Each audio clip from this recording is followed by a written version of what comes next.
하나님의 말씀 함께 살펴보겠습니다. 오늘 하나님의 말씀은 사도행전 6장 1절로 15절까지 말씀 되겠습니다. 사도행전 6장 1절로 15절까지 말씀입니다.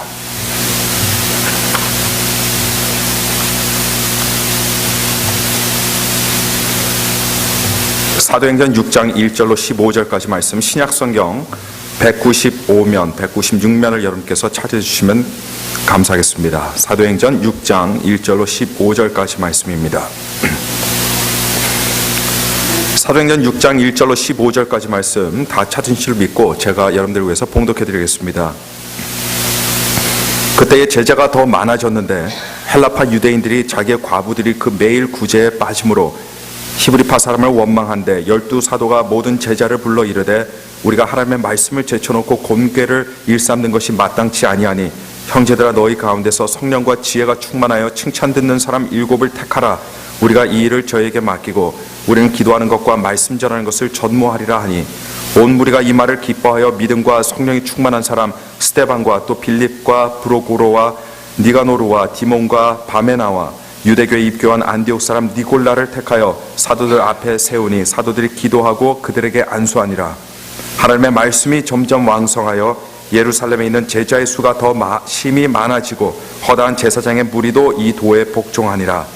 스데반이 은혜와 권능이 충만하여 큰 기사와 표적을 민간에 행하니 리버티노, 구레네인, 알렉산드리아인, 길리기아와 아시아에서 온 사람들의 회당이라는 각 회당에서 어떤 자들이 일어나 스데반으로 더불어 변론할세 스데반의 지혜와 성령으로 말함을 저희가 능히 당치 못하여 사람들을 가르쳐 말시키되 이 사람이 모세와 및 하나님을 모독하는 말하는 것을 우리가 들었노라 하게 하고 백성과 장로와 서기관들을 충동시켜 와서 잡아가지고 공회에 이르러 거짓 증인들을 세우니 가로되 이 사람이 이 거룩한 곳과 율법을 거스려 말하기를 마지 아니하는도다. 그의 말에 이 나사렛 예수가 이것을 헐고 또 모세가 우리에게 전하여 준 규례를 고치겠다 함을 우리가 들었노라 하거늘 공회 중에 앉은 사람들이 다 스데반을 주목하여 보니 그 얼굴이 천사의 얼굴과 같더라. 아멘. 오늘 제가 읽은 본문 말씀에는 언제나 들어도 낮이든 밤이든 언제나 들어도 참 기분 좋게 만든 그런 단어들이 있습니다. 먼저 8절을 보시게 되면 은혜와 권능이라는 단어들이 그렇습니다. 그리고 기사와 표적이라는 단어들도 그렇고, 그리고 2절 뒤에 10절에는 지혜와 성령이라는 단어들이 그렇습니다. 오늘 본문에 나오는 이런 6개의 단어들이야말로 그리스도를 따르는 성도라면, 즉 우리들이라면 모두가 우리들의 인생에서, 모든 기독교인들의 인생에서 찾을 수 있는 그런 바라고 추구하는 축복의 단어들이 아니겠습니까? 한번 진지하게 가만히 생각해 보시기 바랍니다. 여러분들의 삶에 베드로처럼 하나님의 은혜와 권능이 있다라고 한번 생각해 보세요. 그리고 여러분들의 신앙생활에는 사도 바울처럼 하나님의 기사와 표적이 따른다고 생각하십시오. 또 언제나 예수님의 지혜와 성령으로 충만해서 그 충만함으로 행동하고 말하는 여러분의 모습, 우리의 모습, 우리 교회의 모습, 나의 모습을 생각할 때 이것은 상상만 해도 여러분 기분 좋아지는 일이 되지 않겠습니까? 학교에서 1학년 선생님이 아빠 하면 생각나는 단어 3가지만 적고 몇 명을 시켜서 발표를 시켰습니다. 그랬더니 한 아이가 나와서 자기가 아빠를 생각하면서 연상되는 단어들 3가지를 적어놓은 걸 발표했습니다. 그 첫 번째 단어가 컴퓨터였습니다. 아빠가 집에 이 컴퓨터로 일을 하거나 아니면 집에 들어와서 늘상 인터넷만 하기 때문에 아들이 생각할 때 아빠 하면 가장 먼저 떠오르는 단어가 컴퓨터라는 겁니다. 자, 2번째 이 아이가 뽑은 단어는 잠이라는 거예요. 잠. 직장에서 퇴근해서 집에 아빠가 오면 컴퓨터를 하고 또 컴퓨터 끝나면 방에 들어가서 잔다는 거예요. 그래서 잠이라는 겁니다. 그리고 마지막 3번째 단어가 있는데요. 그 3번째 단어가 뭐였냐면 바로 방구였습니다. 뭐 제가 굳이 설명을 하지 않아도 이 아이가 왜 이 단어를 꼽았는지 아마 여러분께서는 잘 아시고 계실 겁니다. 근데 만일 식구들이나 주위 사람들이 여러분을 묘사하는 데 있어서 말이죠, 몇 가지 단어들을 뽑으라고 할 때 여러분 과연 어떤 단어들이 나올까요? 참 생각만 해도 긴장이 되는 그런 일입니다. 저희 아이들에게는 이런 질문을 절대로 하지 마시기를 바랍니다. 자, 근데 오늘 본문 말씀에는요, 은혜, 권능, 기사, 표적, 지혜와 성령이라는 이 복되고 좋은 6개의 단어들이 나오는 것을 보았는데, 글쎄 이 좋은 단어들이 모두 어떤 한 사람을 묘사하는 데 사용되어졌음을 우리는 알 수가 있습니다. 이 6개의 단어들을 모조리 섭렵한 그 부러운 사람이 바로 스데반입니다. 그래서 스데반은 어떤 사람이었습니까? 그를 설명하라고 하면 하나님의 은혜와 권능이 있는 사람이었습니다. 또 하나님의 기사와 표적이 따르던 사람이었습니다. 또 지혜롭고 성령이 충만한 사람이 바로 스데반이었다고 하는 사실입니다. 하지만 이런 축복의 사람이었던 스데반에 관해서 참 아쉽게도 성경은 많은 것들에 대해서 이야기하고 있지 않습니다. 그에 대한 이야기는 고작 사도행전이 전부이고, 그리고 사도행전 안에서도 6장과 7장 이 2장에만 집중적으로 등장하게 됩니다. 그래서 사실 우리는 스데반에 대해서 자세히 알 수가 없습니다. 그러나 스데반에 대해서 우리가 확실히 알 수 있는 것이 있다면 그 중 하나가 사도들이 말씀과 기도에만 전념할 수 있도록 예루살렘 교회가 7명의 집사를 뽑게 되었을 때 스데반이 바로 그 7집사 중 한 사람이었다는 겁니다. 많은 교회들이 초대교회를 본으로 삼고 초대교회처럼 되는 것을 꿈꿉니다. 그래서 어떤 교회는 이름도 다른 교회들과는 조금 다르게 아예 초대교회라고 그렇게 이름을 붙이는 그런 교회들도 우리 주변에서 찾아볼 수가 있습니다. 근데 이 교회들이 어떻게 초대교회에 그토록 눈부신 발전이 있었을까? 나름대로 질문을 던져보고 그 질문에 대한 해답을 찾아보려고 합니다. 그런데 사도행전 6장을 보시면 그 해답들 중 한 가지는 우리가 확실히 찾을 수가 있습니다. 그 해답이 무엇일까요? 여러분, 초대교회는 오늘날 우리가 모르는 어떤 프로그램이 있었기 때문에 성령의 역사가 있고 눈부신 부흥을 경험한 것이 아닙니다. 초대교회는 번듯한 건물조차도 없었습니다. 더군다나 주변 사람들에 의한 어떤 사회의 협력과 또 사람들의 후원이나 이해가 있었던 건 더더욱 아니었습니다. 오히려 모든 것이 그 반대였습니다. 그들은 많은 핍박과 조롱을 견뎌내야만 했고, 많은 어려운 일들을 인내하면서 또 인내하고 또 인내하고 참아했습니다. 오늘날 미국에 있는 그 어떤 교회도 초대교회처럼 힘들고 초대교회처럼 열악한 조건을 가지고 있는 교회는 없습니다. 그렇다면 그들의 부흥과 발전의 비결이 무엇이었을까요? 사도행전 6장을 보니까 그 비결들 중 하나가 바로 하나님의 말씀으로 사로잡힌 사도들이 있었고, 그 말씀을 선포하는 사도들이 있었고, 그리고 믿음과 성령이 충만한 집사들이 있어서였기 때문이라고 성경은 밝히고 있습니다. 그래서 사도행전 6장 7절에는 사도들을 언급하고 난 다음, 그리고 새로 뽑힌 7집사들에 대해서 언급하고 그 바로 이후 무슨 말씀이 나오고 있냐면요, 하나님의 말씀이 점점 왕성하여 예루살렘에 있는 제자의 수가 더 심히 많아지고 허다한 제사장의 무리도 이 도에, 이 복음에, 이 말씀에 복종하니라라고 보고하고 있는 겁니다.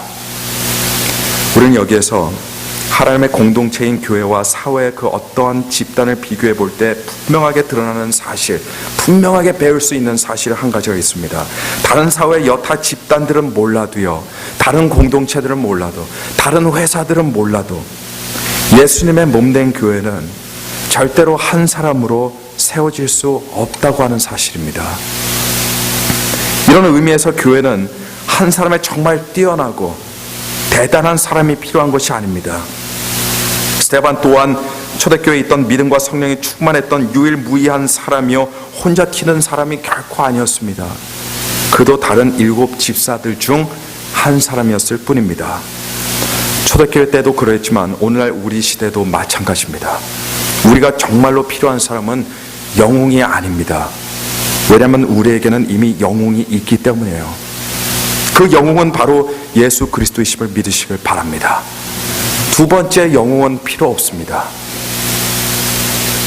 예수님 한 분만으로 우리는 충분합니다. 하지만 초대교회 때도 그렇고 오늘날에도 하나님의 교회에 필요한 사람들은 누굽니까, 여러분?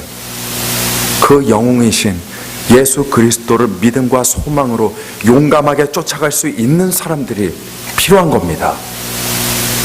사도행전을 보시게 되면 은혜와 권능, 기사와 표적, 그리고 성령과 지혜라는 이런 축복의 단어들은 사실 비단 스데반에게만 해당하는 단어들이 아니라는 것을 우리는 알게 되는 거예요. 이런 단어들은 스데반과 함께 교회를 섬기며 예수님의 뒤를 따르고자 하는 초대교회 다른 사람들에게도 붙일 수 있는 단어들이었고, 이들 중에 어떤 이들은 집사로 세움을 받게 된 것입니다. 이렇게 초대교회는 우리들 영원한 죽음과 저주에서 구원해 주신, 우리의 생명을 허락하신 우리 모두의 영웅이신 예수 그리스도의 뒤를 성실과 충성으로 따를 수 있는 헌신된 주님의 일꾼들이 많았다는 그 사실을 여러분 잊지 마시기를 바랍니다. 교회의 중요한 기도 제목 중 하나는요, 담임 목사나 또는 교육자만을 위해서 기도하는 것이 아닙니다. 그 기도까지 없다면 그건 참 문제가 있는 교회가 되겠죠. 그러나 그 기도 하나로 다 되는 것은 아니에요. 그 교회에서 직분을 맡고 있는 재직들을 위해서도 성도들은, 온 교회는 기도해야 됩니다.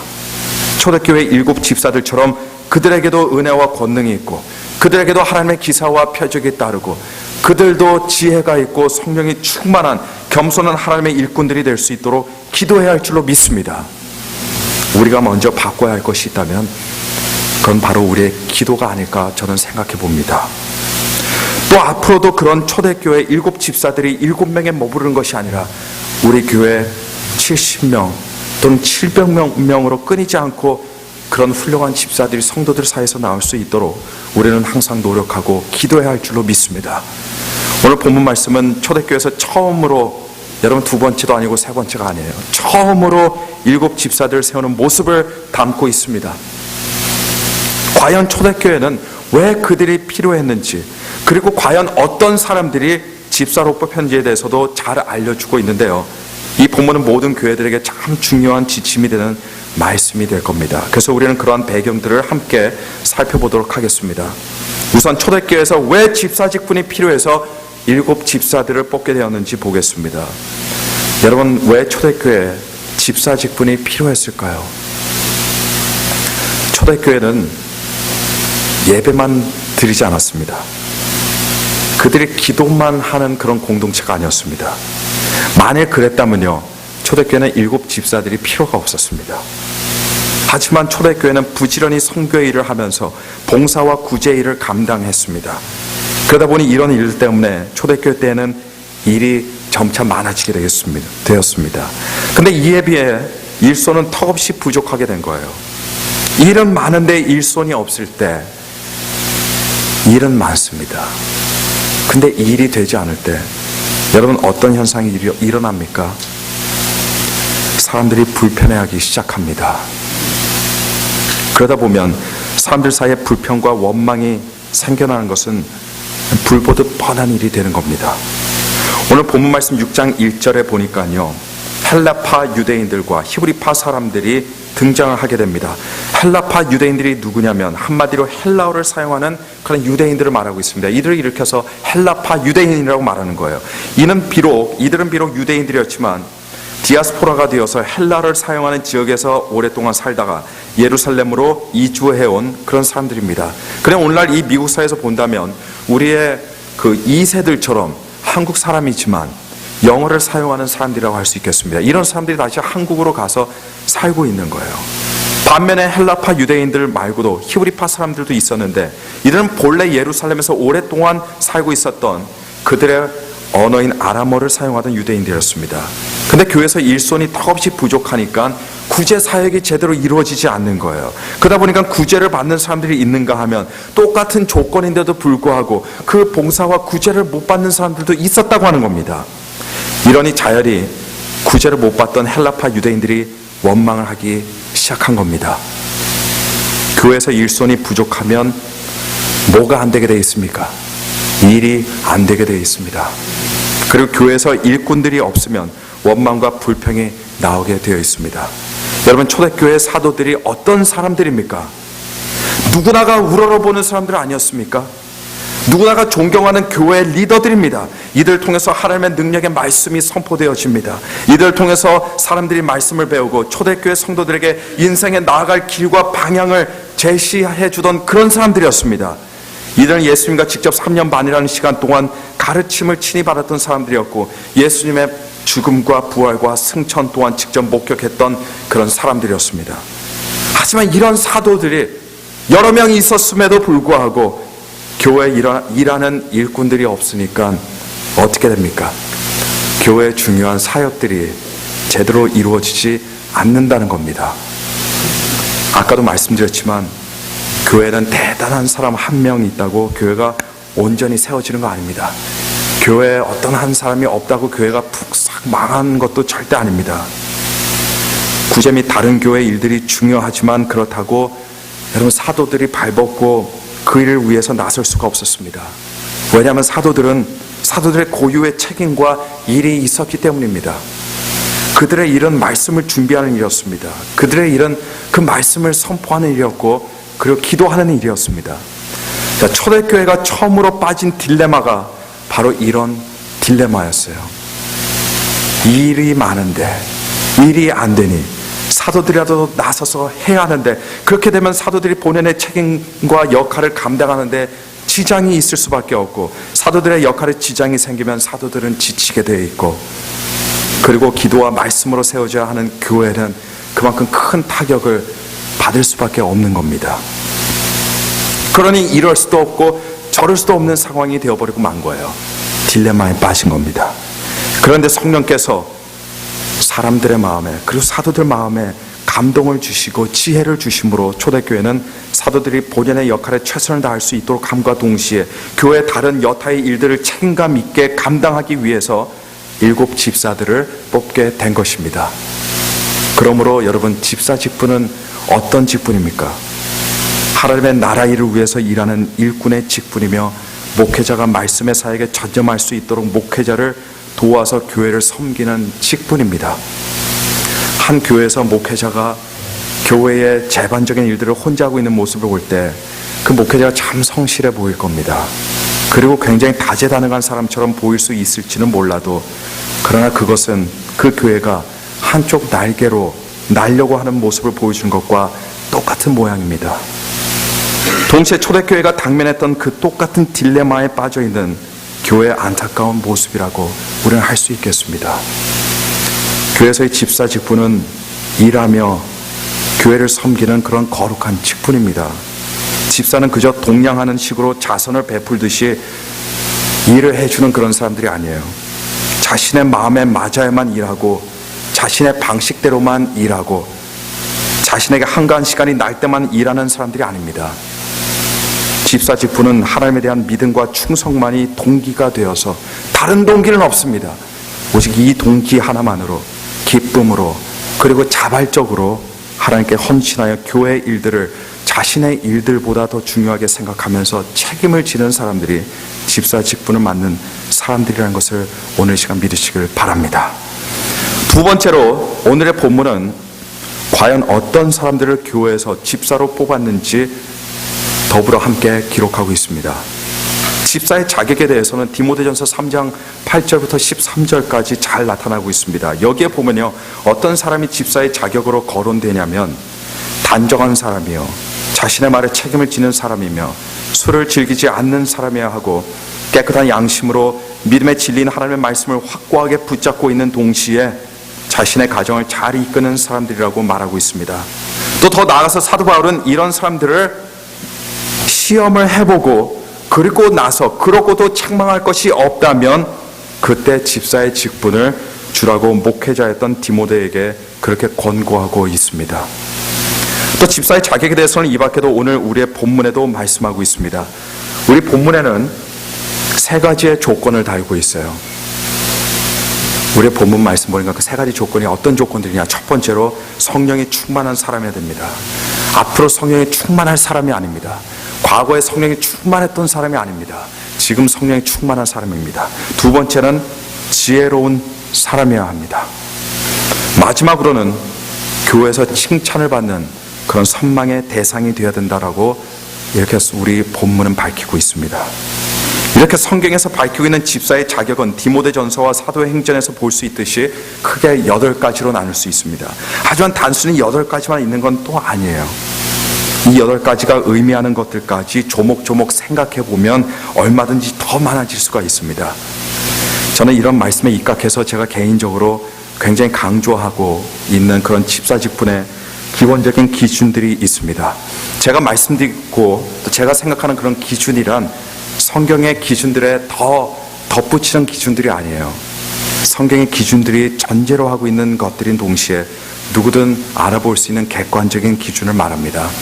첫 번째로 집사 직분을 세움을 받는 사람은 교회가 그 사람은 어떤 사람의 모습을 봐야 되냐면 가장 먼저 그 사람의 예배의 모습을 볼 수 있어야 합니다.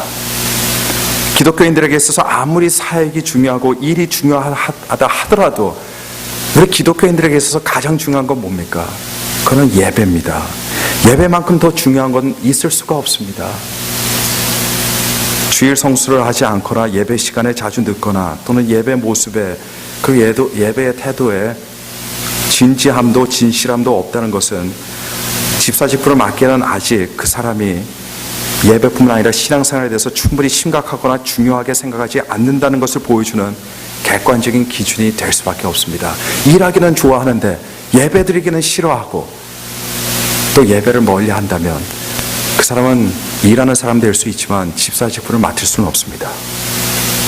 하나님 앞에 예배를 드리는 예배자가 되기 전에는 하나님의 영광을 위해서 일하는 사명자가 될 수가 없습니다. 우리 성경에는 집사의 자격으로 예배에 대해서는 말하고 있지 않아요. 어떤 분들은 이상하게 생각할 수 있겠지만 근데 이건 너무나 당연한 일입니다. 오히려 이 항목에 들어갔다면 그게 이상한 일이에요. 왜 그럴까요? 초대교회에서 진실한 예배자의 모습은 집사들에게 해당하는 요구사항이 아니라 모든 성도들에게 요구되던 것이었기 때문입니다. 교회 모든 직분자들은 우선 진실한 하나님의 예배자가 되어야 하고 그리고 예배를 진지하고 심각하게 여기는 그런 사람이 되어야 됩니다.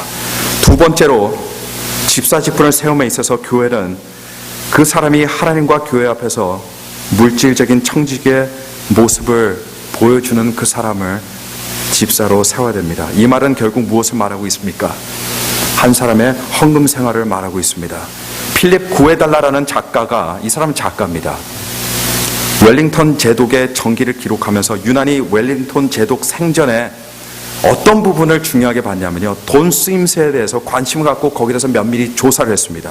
이것을 지켜보던 한 친구가 그 이유를 물었습니다. 아니 너는 전기를 쓰면 되지 왜 그 사람의 돈 쓰임새를 보느냐, 이렇게 물었을 때 웰링턴 제독의 전기를 쓰던 작가가 이런 말을 했습니다.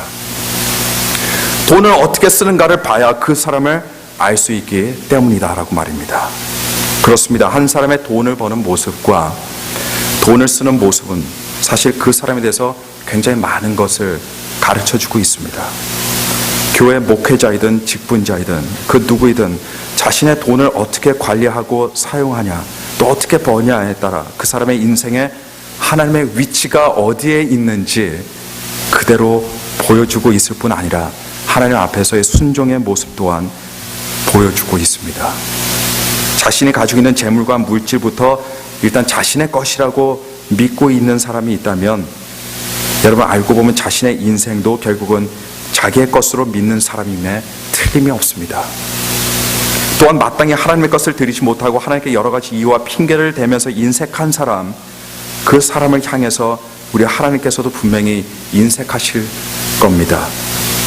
교회 일꾼이요 직분자라면 인색함과 억지로가 아니라 기쁨과 감사함으로 하나님께 드려야 할 것을 마땅히 하나님께 드리는 사람이어야 합니다. 뿐만 아니라 11조와 같은 헌금 생활은 그것은 어린 아이든 연세가 많으신 분이든 하나님 앞에서 모든 성도들의 거룩한 책임입니다. 그리고 기본적인 의무입니다. 물질적인 책임을 지는 것이 모든 성도들의 책임이요 의무라면 교회에서 세움을 받은 집사 직분의 사람들에게는 이건 더 이상 말할 나위가 없는 겁니다. 세 번째로 집사는 교회 질서를 존중할 수 있는 사람이어야 합니다. 어느 공동체이든 질서라는 것이 있습니다. 이 질서는 그 공동체의 조직 체계를 통해서 유지되게 되어 있습니다. 교회도 마찬가지예요. 교회도 질서가 있고 조직 체계가 있고 그리고 우리 교회도 마찬가지입니다. 우리 교회 조직 체계가 가시화된 것이 있습니다. 조직 체계가 사실 눈에 보이지는 않지만 그것이 가시화된 것이 있어요. 그것이 무엇일까요? 그건 바로 우리 교회의 조직도입니다.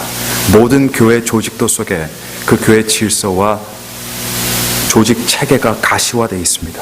그렇습니다. 어떤 공동체이든지, 심지어 동호회 같은 그런 단체에서도 조직 체계가 없고 리더가 없으면 그거는 동호회든지 어떤 모임이든지 그 공동체는 존속할 수가 없습니다.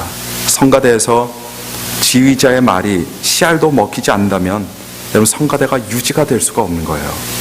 남성교회나 여성교회 회장들이 리더십을 발휘하지 못하면 그 부서들은 일하지 못합니다. 앞으로 나가지 못합니다. 그러다 보니까 무용지물이 되어버릴 수밖에 없습니다. 교회 집사는 이런 체계 질서를 가장 먼저 존중할 수 있어야 됩니다. 직분은 사람의 사회적 위치나 명예를 위해서 존재하는 것이 이게 절대로 아니에요. 오늘날 많은 교회들에서 이것이 그런 것처럼 많이 변질이 되었습니다만, 그러나 그런 직분은 그렇게 변질되면 안 됩니다. 직분은 하나님의 일을 하기 위함이기 때문에 직분자는 권위적이 되면 안 됩니다.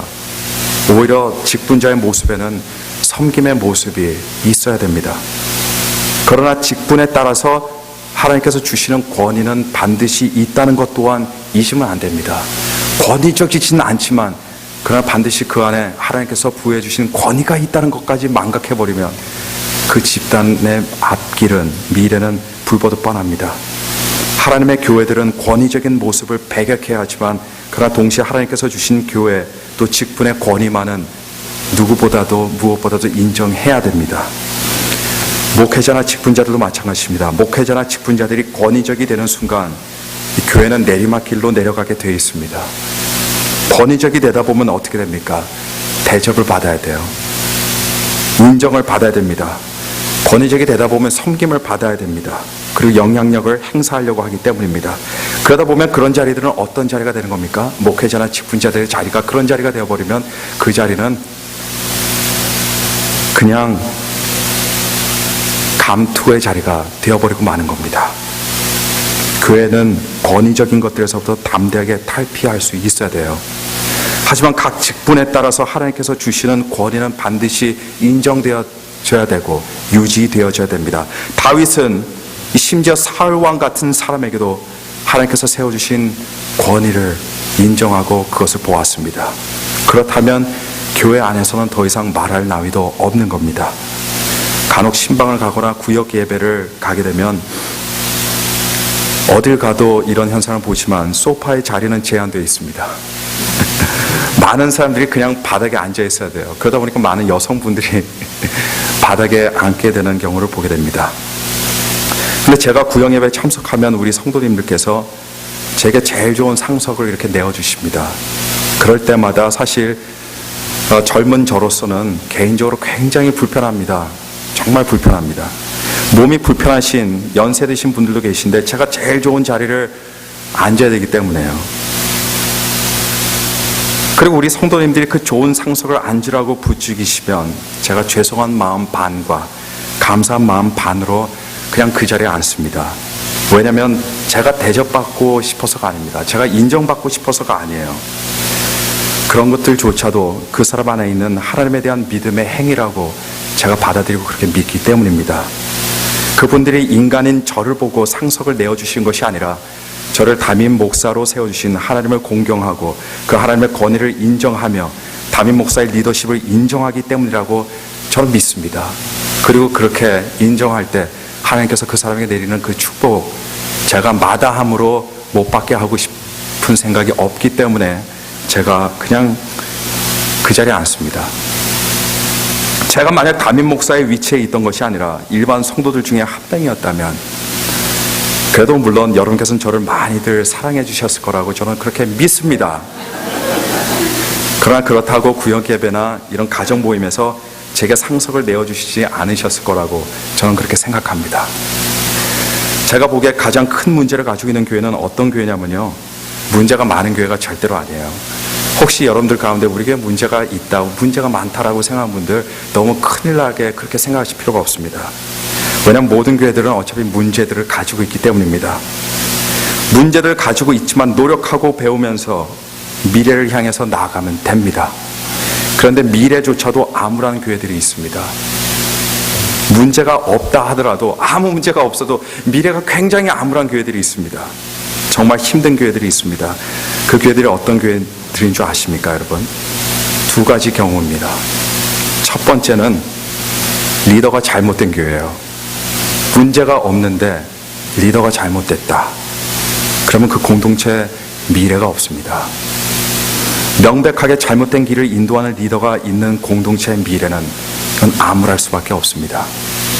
두 번째 경우는요, 미래가 암울한 교회는 리더십이 없는 교회, 리더십이 인정되지 않는 교회입니다. 그래서 목회자가 지고 있는 중요한 책임은 교회의 리더십을 유지하는 일입니다. 이런 리더십이 모든 교회 조직도에 잘 나타나고 있는데요. 모든 교회들의 조직도가 가로로 옆으로 쫙 길게 이렇게 드러나 있는 것이 아니에요. 모든 공동체, 모든 교회들의 조직체가 어떻게 나열되어 있습니까? 위에서부터 아래로 이렇게 쭉 내려오고 있어요. 만약 리더십의 체계가 수직적이 아니라 수평적이기만 하면 그 교회의 문제가 날마다 생기게 되어 있습니다. 이건 교회만의 문제가 아니에요. 모든 공동체가 그렇습니다. 모든 조직체가 옆으로만 쫙 되어 있다고 하면 보기에는 좋을지 몰라도 그 공동체는 문제가 반드시 생기게 되어 있어요. 회의가 있어도 모든 사람들의 위치와 모든 사람들의 권위가 똑같다면 여러분 그 회의에 무슨 결론이 날 것 같습니까? 나질 않습니다. 그러니 늘 시끄러울 수밖에 없어요. 다들 서로 자기 주장만 할 것이기 때문입니다. 안수 집사님이 책임감을 가지고 자신이 맡은 부서에 협조를 요청하는데 부서의 어떤 서리 집사님이라든가 또는 봉사하는 성도님이 이걸 무시해버리면 일이 안 되게 되어 있습니다. 교회에서 개인의 감정은 이거 얼마든지 있을 수가 있어요. 심지어 목회자조차도 개인적인 감정 가지고 있습니다. 또 제 바람은 모든 사람들의 개인적인 감정들까지도 존중되었으면 좋겠습니다.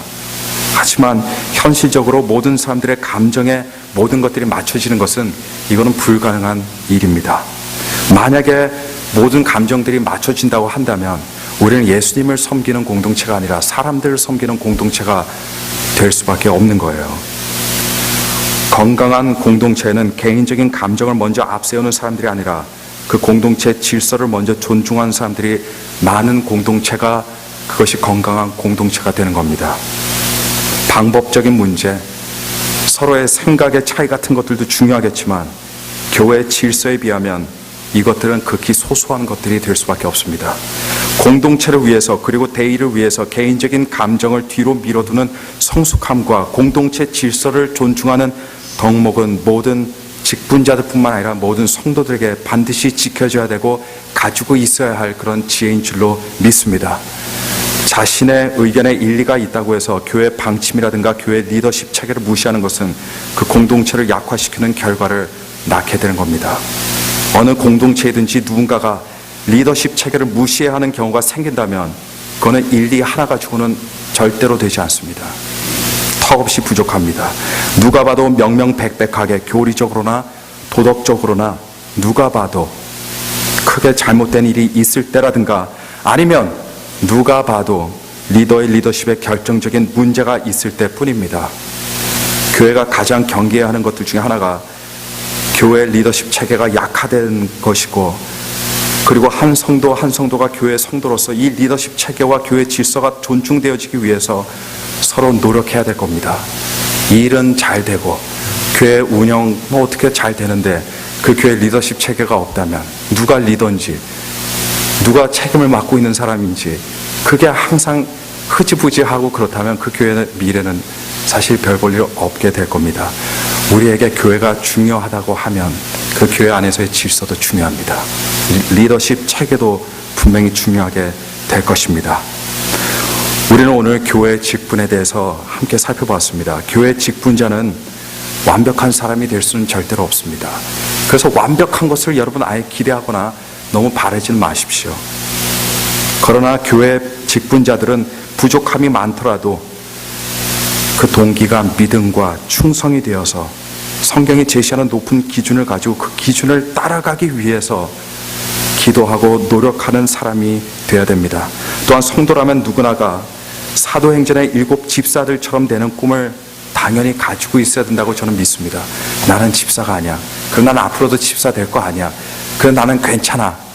이렇게 생각하는 분이 계시다면 이 마음조차도 잘못된 겁니다. 누구나가 이런 7 집사들처럼 되는 꿈을 가지고 있어야 된다고 저는 그렇게 믿습니다. 그래서 여러분 자녀를 위해서 기도할 때도 훌륭한 직장을 잡고 좋은 대학에 가게 달라고만 기도하는 것이 아니라 교회를 섬기고 교회를 통해서 예수님 충성할 수 있는 그런 아름다운 직분자가 되게 해달라는 이 축복된 기도를 빠뜨리시면 여러분께서 안 된다고 하는 그런 사실입니다. 직분자는 여러분 따로 있지 않습니다. 누구나가 직분자가 될 수 있습니다. 그리고 누구나가 직분자가 돼야 됩니다.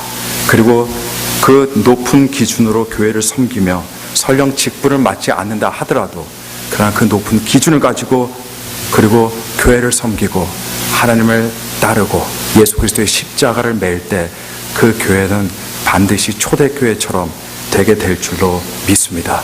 저 또한 부족함과 연약함이 참 많은 그런 목회자입니다.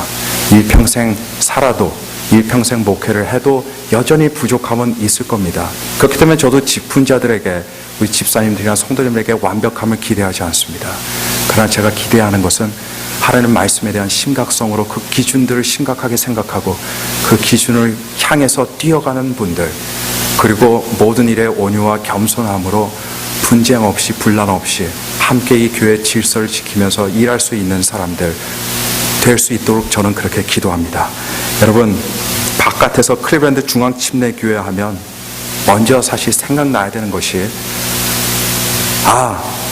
그 신실한 집사님들, 성령 충만한 성도들, 바로 이것이 바깥 사람들로부터 우리를 인식하게 되는 그런 것들이 될 때 그때 우리 교회는 정말 아름다운 교회가 될 줄로 믿습니다. 단지 프로그램이 좋은 교회, 단지 목사가 젊은 교회, 주차장 새로 깐 교회, 이거 갖고는 여러분 이거 갖고 우리가 앞으로 나갈 수는 없는 겁니다. 그런 것도 중요하지만 그런 무엇보다도 우리의 트레이드마크는 예수 그리스도가 되고 그리고 온 성도들이 집사님들이 또 목회자가 온 성도들이 하나가 되어서 예수 그리스도를 쫓는 그런 교회가 될 때 여러분 우리 교회는 끊임없이 발전하고 부흥하고 앞으로 전진하고 나가는 그런 아름다운 교회가 될 줄로 믿습니다.